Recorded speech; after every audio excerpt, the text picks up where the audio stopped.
Pelaksanaan Pasal 273 Undang-Undang 22 Tahun 2009 tentang lalu lintas dan angkutan jalan dalam pelaksananya perlu dimaksimalkan. Saat ini perkara yang berkaitan dengan kecelakaan lalu lintas akibat jalan rusak hanya dapat ditemukan pada gugatan perdata. Pernyataan ini disampaikan Hakim Yudisial Biro Hukum dan Humas Mahkamah Agung Ricky Perdana Rayawaru usai rapat koordinasi bersama Polda jajaran lalu lintas dalam rangka meningkatkan kualitas keselamatan dan menurunkan korban kecelakaan lalu lintas yang diselenggarakan Direktorat Penegakan Hukum Korlantas Polri di Jakarta. Menurut Ricky Perdana Rayawaru, rapat koordinasi terkait penegakan hukum kecelakaan lalu lintas akibat jalan rusak yang diselenggarakan di Direktorat Penegakan Hukum Korlantas Polri dipandang perlu. Menurutnya, Korlantas telah melakukan kegiatan yang mendukung proses penegakan hukum khususnya Pasal 273 Undang-Undang Nomor 22 Tahun 2009 tentang lalu lintas dan angkutan jalan.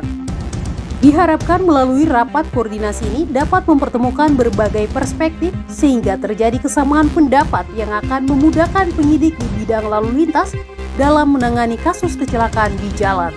Korlantas telah melakukan kegiatan yang akan mendukung proses penegakan hukum khususnya ketentuan Pasal 273 Undang-Undang 22 2009 tentang lalu lintas dan angkutan jalan.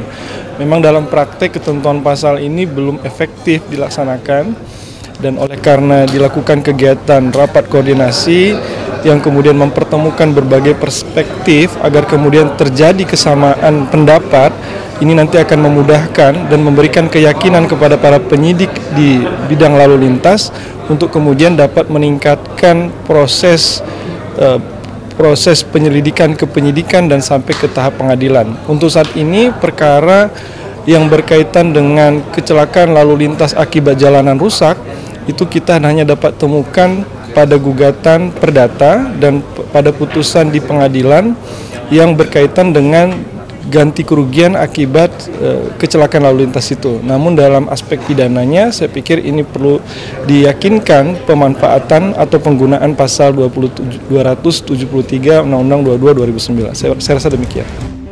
Sebelumnya, Direktorat Penegakan Hukum Korlantas Polri menggelar rapat koordinasi bersama Polda jajaran lalu lintas dalam rangka peningkatan kualitas keselamatan dan penurunan korban kecelakaan lalu lintas di Jakarta. Kegiatan tersebut bertema penegakan hukum kecelakaan lalu lintas akibat jalan rusak. Dari Jakarta, Tim Liputan NTMC Polri.